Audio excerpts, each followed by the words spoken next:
जितना अधिक नाम जप करोगे उतना ही आपके हृदय की मलिनता नष्ट होगी। जो निर्मल सिद्ध संत हैं वो भी निरंतर नाम जप करते रहते हैं। साधन नाम सम नहीं आन, नाम के बराबर कोई साधना नहीं है। नाम में मन नहीं लगता, ना लगे आप जपते रहिए। इसका प्रभाव देख लीजिए, मन तो ऐसे फंस जाएगा जैसे चींटा गीले गुड़ में फंस जाता है, उसकी टांगें फंस गई, अब वो निकल नहीं सकता। ऐसे नाम मन को फंसा लेता है। आप जपिए तो भागने दो इसको, कितना भागेगा, जाएगा कहां ये? हमारे सिवा इसका कोई आधार नहीं है। जैसे समुद्र में जल जहाज का पंछी कितनी भी उड़ान भरे, उसे आना जहाज में ही पड़ेगा, क्योंकि उसके लिए कोई आश्रय नहीं। ऐसे ही हमारा मन कितनी भी उड़ान भरे, उसको आना हमारे ही पास पड़ेगा, क्योंकि हम ही उसके आश्रय हैं। हमारी बिना स्वीकृति के वो कुछ नहीं कर सकता। इसलिए जो लोग ये डर रहे हैं कि नाम जप करते समय मन भागता है, क्या करूं, बिल्कुल डरने की जरूरत नहीं। बहुत धैर्य पूर्वक जहां जहां जाए वहां से हटा के नाम में लगाओ, या जहां जहां जाए वहां प्रभु को देखो। अगर ऐसा भी नहीं हो रहा तो छोड़ दो, नाम पर ध्यान दो। राधा राधा राधा, ये जाएगा कहां, भाग के इसे आना पड़ेगा। जपत शिव सनकादि शारद नारदादि सुजान, साधन नाम सम नहीं आन। भगवान शंकर को क्या चाहिए? समस्त बोध शास्त्रों का, स्वरूप का, सिद्धियों का इन्हीं के चरणों की आराधना से होता है, देवाधिदेव महादेव की आराधना से। वो भी हरि नाम जपते हैं, वो भी भगवान नाम जप करते हैं। सनकादि को क्या, ये तो परम सिद्ध है, पर हरिशरणम हरिशरणम हरिशरणम। सरस्वती जी तो सबको बुद्धि प्रदान करती हैं, पर ये भी नाम जप करती हैं। नारद जी का तो प्रसिद्ध ही है नारायण नारायण नारायण। ये सब सुजान ईश्वर कोटि के महापुरुष निरंतर नाम जप करते रहते हैं। इसलिए नाम से बढ़कर कोई साधना नहीं है। नाम के बल मिटत भीषण अशुभ भाग्य विधान। अशुभ भाग्य विधान जो हमें नाना प्रकार के दुख विपत्तियां संकट देते हैं, जो खूब नाम जप करता है उसके ऊपर किसी का प्रभाव नहीं पड़ता। विपत्तियां, अशुभ विनायक, भूत प्रेत पिशाच यक्ष राक्षस, किसी की ताकत नहीं। कुछ लोग कहते हैं कि, आप कहते हैं कि प्रेत सताता नहीं है, तो क्या प्रेत योनि नहीं है? क्या है? योनियां हैं, पर ये उनके लिए है जिनका कर्म भोग उपस्थित हो गया है। जैसे सृष्टि में सांप है, पर सबको काट लेगा क्या? उसी को काटेगा जिसका संस्कार है, कर्म भोग है। ऐसे ही हर योनियां हैं। कोई हमें कष्ट तभी देगा जब हमारा प्रारब्ध कर्म आ जाएगा भोगने के लिए। उसको सहन करने की सामर्थ्य या मिटाने की सामर्थ्य भगवान नाम में है। विश्वास कीजिए, राधा वल्लभ भजत भज भली भली सब होए, जीते विनायक शुभ अशुभ विघ्न करे नहीं कोई। विघ्न करे नहीं कोई, डरे कलिकाल कष्ट भय, हरे सकल संताप हरसि हरि नाम जपत जय। जिसके मुख में नाम चलता रहता है, जो अशुभ प्रारब्ध है वो भी बहुत क्षीण होकर प्राप्त होता है। जैसे हमने कई बार सत्संग में सुनाया कि काशी में एक बहुत नाम जापक युगल उपासक रहते थे। पूज्य श्री मथुरा दास जी के श्रीमुख से सुना। वो कभी विश्वनाथ जी के दर्शन करने नहीं जाते थे, समय ही नहीं था। जो उपासक एकांतिक भजनानंदी है, उसको समय ही नहीं होता अपने ठाकुर सेवा, अपनी दिनचर्या, तो उनको कभी ऐसा महसूस भी नहीं होता कि हम प्रभु से अलग है, क्योंकि प्रभु के नाम रूप लीला धाम में हर समय चित्त जुड़ा रहता है। तो काशी विश्वनाथ जी की जो सेवा के प्रधान थे वो बहुत बड़े ज्योतिषाचार्य थे। उनके मन में एक जलन हुई कि ये काशी में रहकर विश्वेश्वर विश्वनाथ के दर्शन करने नहीं आते और बड़े वैष्णव हैं, भगत हैं। तो वो समय के अनुसार तत्काल विचार करते थे। तो विचार किया उनके जीवन के विषय में, तो लिखा था कि परसों म्लेच्छ सेना आएगी और उनका सर्वनाश कर देगी। तो उनका, हाँ, विश्वनाथ जी के दर्शन न करने से अशुभों का नाश नहीं होता, जरूर इनको अशुभ भोगना पड़ेगा। और वो नाम जापक थे, उनका प्रारब्ध था। उन्होंने ज्योतिष के द्वारा विचारा और परसों गए। जब वहां गए तो पूछा कि भगत जी कहाँ? बोले स्नान कर रहे हैं। बोले मध्याह्न में स्नान? बोले ये तो पता नहीं, पर स्नान कर रहे हैं। स्नान करके आए तो उन्होंने कहा मेरी ज्योतिष आज तक कभी गलत नहीं हुई। भगवान विश्वनाथ जी के वरदान से मुझे ज्योतिष का ज्ञान है, और 12 बजे आपके पास म्लेच्छ सेना आनी चाहिए थी आज, और वो आपका विनाश करने, तो वो आई नहीं, इसका मतलब मेरी ज्योतिष झूठी हो गई। बोले नहीं, आपकी ज्योतिष झूठी नहीं हुई, म्लेच्छ सेना आई थी। बोले यहां तो सब यथावत है। बोले प्रगट में नहीं आई, मैं जब भोग पधराकर प्रिया प्रीतम का ध्यान कर रहा था भोग का, उसी समय म्लेच्छ सेना मेरे ध्यान में आई और सब कुछ विनाश किया। फिर मेरा ध्यान टूटा, तो हमने सोचा चलो प्रगट में ना सही भाव में तो आई, तो इसीलिए स्नान करने गए थे, अब भोग उसारेंगे ठाकुर जी का। ये है ठाकुर सेवा और नाम जप का प्रभाव कि अशुभों को भाव में मिटा दिया, स्वप्न में मिटा दिया, या थोड़ा बड़ा कष्ट देके मिटा दिया। नाम के बल मिटत भीषण अशुभ भाग्य विधान, भीषण अशुभ भाग्य का विधान नाम जप से मिट जाता है। नाम बल मानो लहित सुख सहज मन अनुमान, जैसा सुख चाहिए तुम्हें, जो सुख चाहिए तुम्हें, वो तुम्हें प्राप्त होगा, केवल नाम जप बढ़ाओ। जो इच्छा करी हो मन माही, हरि प्रसाद कछु दुर्लभ नाही। जैसे बाजार में आप जो चीज चाहो ले सकते हो, पर आपके पास रुपया होना चाहिए। ऐसे ही त्रिभुवन में जो चाहो प्राप्त कर सकते हो, आपके पास भजन बल होना चाहिए, नाम बल होना। नाम बल मानो लहित सुख सहज मन अनुमान, नाम टेरत टरत दारुण विपत्ति शोक महान साधन, नाम सम नहीं आन। नाम के बराबर कोई साधना नहीं। जो मानो हर समय नाम रटता रहता है, तो मन के इच्छा के अनुसार उसको भोगों की प्राप्ति हो जाती है। भोगों की प्राप्ति ना चाहे तो भगवत साक्षात्कार हो जाता है, भगवत साक्षात्कार भी ना चाहे तो अद्भुत प्रेम प्रकट हो जाता है। नाम का प्रभाव। नाम टेरत टरत दारुण विपत्ति शोक महान। कोई कितनी भी विपत्ति शोक में हो, खूब नाम जप करो, देखो हर विपत्ति कोहरे की तरह नष्ट हो जाएगी। जैसे सूर्य के उदय होते ही कोहरा सब विध्वंस हो जाता है, ऐसे ही नाम का जब प्रकाश उदय होगा, हर दुख विपत्ति नष्ट हो जाएगी। आरत करी नर नारी ध्रुव सब रहे सुचि सही दान, नाम के परताप दे जल पर तरे पाषाण। जिसने आर्त भाव से नाम जप किया हो, चाहे स्त्री हो, चाहे पुरुष हो, बालक हो, चाहे वृद्ध हो, ध्रुव माने परम सत्य, सब परम पवित्र हो गए और निहाल हो गए। जो भगवान नाम जप किए सब आनंद मस्त हो गए। अरे नाम ले ले करके जब नल नील ऐसे पत्थर रखते थे तो वो डूबे नहीं, नाम का नाम मुख से लेकर के रखते थे। ऐसा कोई ना समझे कि पाषाण पे नाम लिख करके रखते, नाम उच्चारण करते जय श्री राम, और पत्थर रख दिया तो तरा नहीं, क्योंकि मुनि का आशीर्वाद और नाम का प्रताप। नाम बल सागर उलांघ्यो सहज ही हनुमान। हनुमान जी महाराज भगवान के चरणों का चिंतन करते हुए जय श्री राम, पूरे समुद्र को लांघ गए। ये समुद्र से भी बढ़कर भव समुद्र है। अगर ठीक से नाम जप करो तो लांघना ही नहीं पड़ेगा, सूख जाएगा। नाम लेत भव सिंधु सुखाही, करहु विचार सुजन मन माही। नाम जितना जपोगे तो उसका प्रभाव होगा कि बहुत समुद्र सूख जाएगा, संसार से पार होना ही नहीं पड़ेगा, संपूर्ण संसार भगवत स्वरूप है ऐसा अनुभव में आ जाएगा।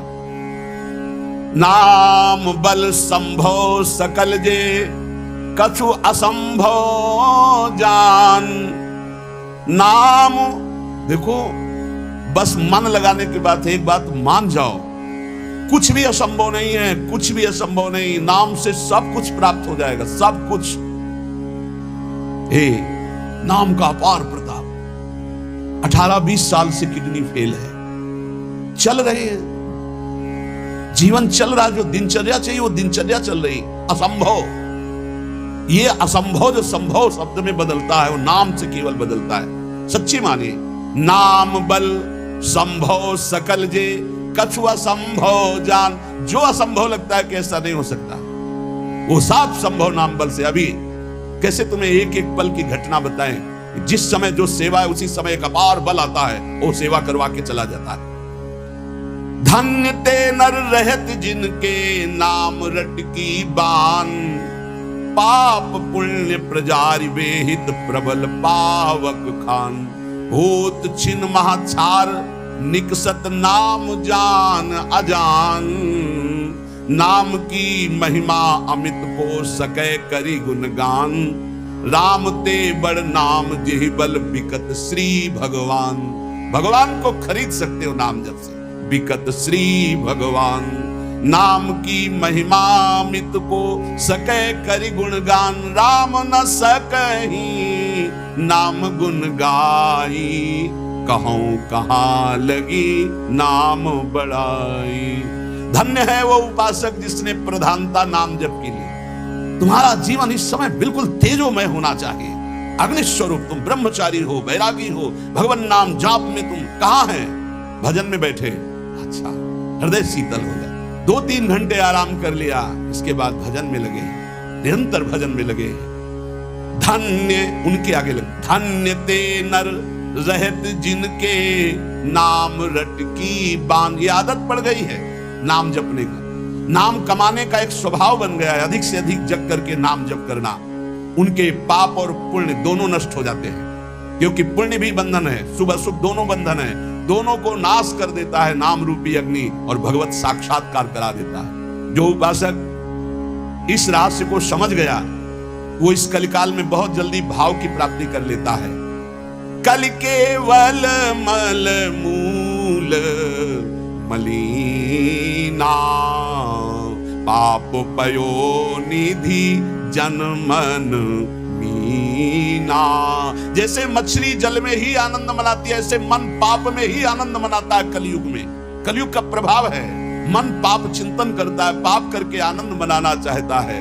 अगर इससे निकलना चाहते हो तो एकमात्र उपाय है राम नाम कलि अभिमत दाता, हित पर लोक लोक पितु माता, नहीं कलि कर्म न भगति विवेकु, राम नाम अवलंबन एकु। ये कलिकाल नाना प्रकार की दुर्वासनाओं को प्रकट करके साधक को फंसा लेता है, उसको जिसका निरंतर नाम नहीं चल रहा। यदि नाम चल रहा है तो लोक में माता पिता की तरह पोषण और दुलार नाम करता है, और परलोक में अभिमत दाता, जो चाह की है, जो भावना की है, वैसे ही तुम्हें प्राप्ति होगी।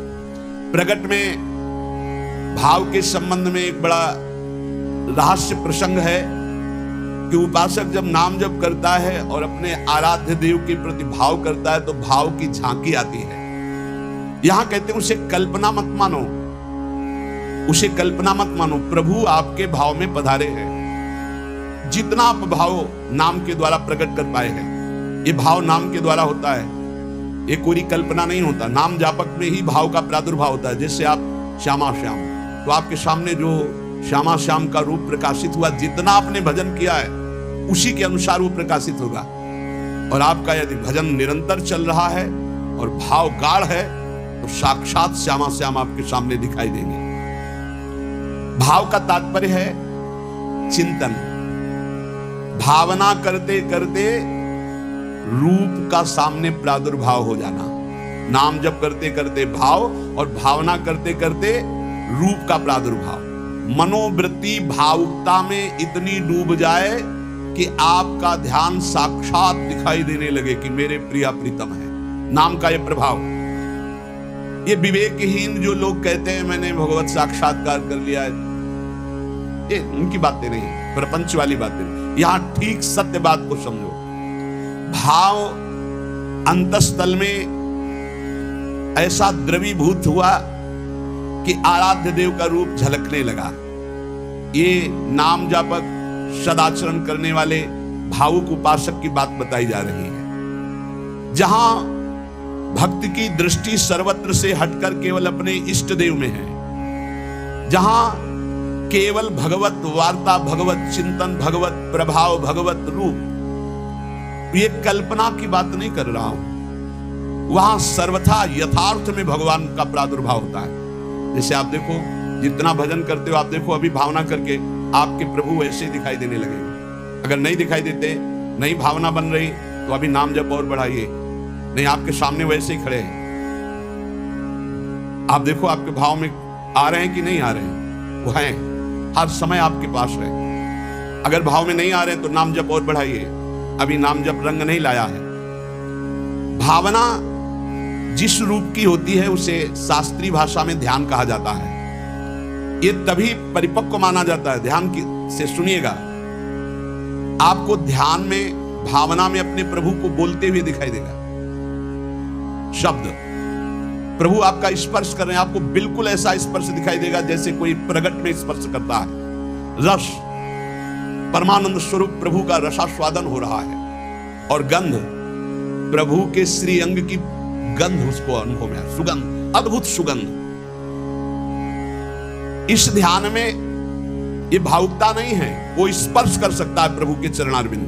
प्रगट में वो निरख सकता है प्रभु को, वो प्रभु का आलिंगन कर सकता है, वो प्रभु से संभाषण कर सकता है। यही बात कपिल भगवान ने कही श्रीमद् भागवत में कि मेरा जो अनन्य भक्त है वो मेरे को केवल देख ही नहीं, मेरे से संभाषण कर सकता है, मेरे से बातचीत कर सकता है। प्रभु का स्पर्श करके दिव्य पुलकावली, प्रभु के श्री अंग की दिव्य सौरभ हो, उसको गंध आ रही, सुगंध आ रही, वो प्रभु का स्पर्श कर रहा है, प्रभु उनका स्पर्श कर रहे, प्रभु से संभाषण कर रहा है, प्रभु उत्तर दे रहे हैं। ऐसा गाढ़ भाव में होता है। वो भावुक उपासक अपने आराध्य देव के चरण स्पर्श कर रहा है, आराध्य देव उसके मस्तक पर हाथ रख रहे हैं। ये सारी बातें परम सत्य, ऐसा नहीं कि केवल भावना है, केवल पूरी कल्पना है, पर ये उन उपासकों की होती है जिनका भाव परिपक्व हो गया है, भाव सिद्ध हो गया है। वो मनोराज्य में नहीं विचरण करते, ये उनका मनोराज्य नहीं है, ये इनका भाव राज्य है। प्रभु उनसे जब शब्द कहते हैं तो उनकी श्रवणेंद्रिय शब्द सुनती है, नेत्र रूप देखते हैं, आंखें मुदी हुई है पर नेत्रेंद्रिय रूप देख रही है, घ्राणेंद्रिय सुगंध ले रही है, रसेंद्रिय रस का आस्वादन कर रही है। शब्द स्पर्श रूप रस गंध, इसका स्पष्ट अनुभव भाव में डूबे हुए महाभागवत को होता है। यह साधारण स्थिति नहीं है, ये बड़ी ऊंची स्थिति है भाव देश की। ये कल्याण स्वरूप उपासक जो हो चुका है उसकी स्थिति है, पर इसको बहुत ऊंची स्थिति मान के छोड़ नहीं देना है। अपने गौर से देखो, अपने आराध्य देव झलक रहे हैं कि नहीं? वो है वैसे ही प्रिया, वैसे ही लालजू, जैसा आप संबंध सबसे हटा पाए हैं, जितना नाम जप, जितना गाढ़ भाव, उतना ही आपको अनुभव हो रहा है। देखो भला, दिखाई दे रहे हैं कुछ तो, जितना आप नाम जप कर रहे हैं भाव में तो आ ही रहे हैं, नहीं आ रहे? भाव में आ रहे हैं वो आ रहे हैं। अगर अंधेरा दिखाई दे रहा है तो अभी नाम का प्रकाश नहीं हुआ। खूब नाम जप करो, जल्दी करो, ज्यादा समय नहीं रह गया, गाड़ी आने वाली है, बस भागना है, यहां से भागना है। कुछ समेट नहीं पाओगे, जल्दी समेट लो मन और इंद्रियों को और लगा दो नाम पे, और भाव की प्राप्ति करके भाव देश से अपने देश में जाना है, अपने प्रिया प्रीतम के पास जाना। मान लो ये सब अज्ञानियों की बात न सुनो। अरे हमने उपासना की, भक्ति की, हमारे अमुक मर गए, अमुक क्या तुम भी मरोगे, सब मरेंगे। यहाँ जाना है, यहाँ आयो कमाने के लिए, भाव बनाने के लिए, भजन एकत्रित करने के लिए। जिसकी समझ में ना आए, आप तो सत्संगी हैं, आप तो बड़े कृपा पात्र हैं, आप तो समझ लीजिए, जाना है, तैयारी कर लो। जितना भाव है उतना ही आपकी ऊंचाई है। तार्किक लोगों से बचिए। अरे कोई ध्यान है, कोई प्रभु है, ये तो तुम्हारी कल्पना है। नहीं, यहां कह रहे आपको जितना अनुभव में आ रहा है वो प्रभु हैं।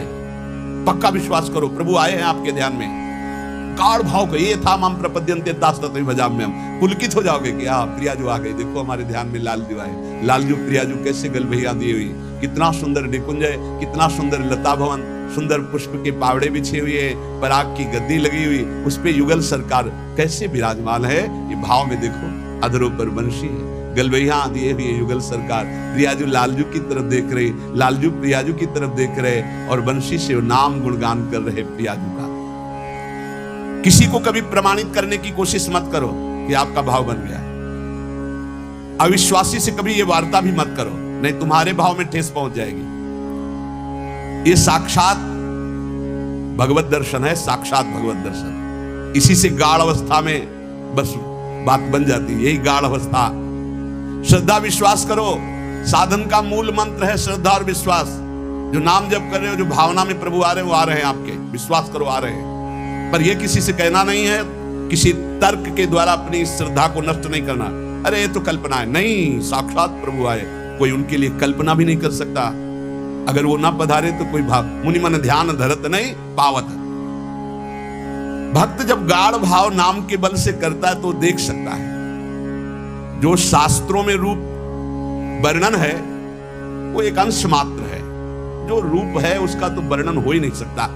बोले सजल मेघ नील मेघ की कांति, क्या हम सजल मेघ को देख लें तो श्याम सुंदर के अंग को देख लेंगे? नहीं, कोई भी प्राकृतिक उदाहरण चिदानंद देह में बनता ही नहीं, पर भावना करने के लिए शास्त्रों में जो रूप है वो अंश मात्र केवल वाणी से प्रकट है, पूर्ण का तो वर्णन ही नहीं हो सकता। भगवान का वो रूप, वो वेश, वो प्रकाश नाम जापक अन्य संबंध त्यागी उपासक के हृदय में प्रकट होता है। जैसा रूप भक्त चाहता है वैसा रूप प्रभु प्रकाशित कर देते हैं। भक्ति की जैसी इच्छा होती है, जितनी सामर्थ्य होती है, उतना ही भगवान अपना रूप प्रकाशित करते हैं और धीरे धीरे उसको दिव्य लीलाओं का रसास्वादन कराने लगते हैं। जो साधनाभिमानी हैं उनको ठग लेते हैं। काम क्रोध लोभ मोह मद मत्सर, वो भाव देश तक नहीं पहुंच पाते। जो साधनाभिमानी है, कभी कभी इनको मार्ग भ्रष्ट करने के लिए उपदेवता विघ्न डालने लगते हैं। छोटे मोटे चमत्कार, छोटे मोटे मन की बात जान लेना, छोटा मोटा ऐसा आकर्षण, और मार्ग से भ्रष्ट कर देते हैं। लेकिन ये उनकी बात है जो साधनाभिमानी है। जो कृपा पात्र जन है वो ना किसी से भयभीत होते हैं और ना कोई विघ्न उनके जीवन में डाल सकता है। मत चित्ता सर्व दुर्गाणि मत प्रसादात तरिष्यसि, भगवान कह रहे हैं मेरी कृपा से उनके सारे दोष नष्ट हो जाते हैं, मेरी कृपा से हर विघ्न से वो पार हो जाते हैं। मेरा भक्त आंख मूंद करके चले, मैं हाथ पकड़ कर चलाता हूं। कोई देवता उपदेवता, कोई विघ्न विनायक किसी भी तरह का उपद्रव नहीं कर सकते उनकी साधना में। अनन्य श्री भगवान का ध्यान रखिएगा, साधनाभिमानी को भ्रष्ट होना पड़ेगा। अनन्य और निष्काम भाव से जो प्रियालाल की शरण में हैं, उनके योगक्षेम की जिम्मेवारी स्वयं भगवान लेते हैं। प्राप्ति की रक्षा करना, अप्राप्ति की प्राप्ति कराना उनकी जिम्मेवारी, इसलिए कोई भी विघ्न से प्राप्त नहीं कर सकता। जो प्रभु का अनन्य है और उन्हीं से सारी कामनाएं हैं, प्रभु से ही। बड़े वेग से भगवान की तरफ आंख मूंद कर दौड़ता है, पर वो गिरता नहीं है, ना कोई गिरा सकता है उसको, क्योंकि आसपास ऐसे भगवान चलाते हैं भक्त को। जैसे छोटे बच्चे को मां इधर गिरे तो बाहु में, इधर गिरे तो अजान बाहु अभयद भुज दंड मूल, बड़ी मस्ती रहती, कोई विघ्न नहीं। अर्पित आत्मा जो भगवद अर्पित हो चुका है, उसके जीवन का बहुत आनंदमय स्वरूप होता है। कोई विघ्न नहीं, आंख मूंद के दौड़ने पर भी वो नहीं गिरेगा। बस आवश्यकता है भगवान में मन को, भगवान में प्राणों को, भगवान में समस्त संबंधों को अर्पित करना। ये कठिन बात है। ये दारागार पुत्राप्तान प्राणान वित्तमिमं परम हित्वा माम शरणम याता कथम दास त्यक्त मुत्सहे। जिसने स्त्री पुत्र घर बड़े बुजुर्ग प्राण धन इहलोक परलोक सबको मेरे लिए आत्मसमर्पण कर दिया है, मेरी शरण में आ गया है, मैं विचार भी कैसे कर सकता हूं कि उसको छोड़ दूं। और जब प्रभु पकड़े हुए तो किसकी ताकत है कि कोई विघ्न डाल सके। इसलिए उपासक को बहुत जल्दी एक काम करना है, कहीं ममता न रह जाए। नहीं, जहां ममता रह जाएगी वहीं विघ्न पड़ जाएगा भगवत प्राप्ति में। तन मन धन सर्वतो भावेन एकमात्र आराध्य देव श्यामा श्याम के चरणों में समर्पित, निष्प्रिय निरीह, मोक्ष की भी इच्छा नहीं, श्री हरि चरणों में पूर्ण समर्पण, तब पूरी जिम्मेवारी भगवान ले लेते हैं। अब निश्चिंत हो जाओ, निशुक हो जाओ, निर्भय हो जाओ। साधना का जो परिपक्व स्वरूप है वो भावना है। भावना के मूल में श्रद्धा और विश्वास है। भावना कभी मिथ्या या कल्पना नहीं होती।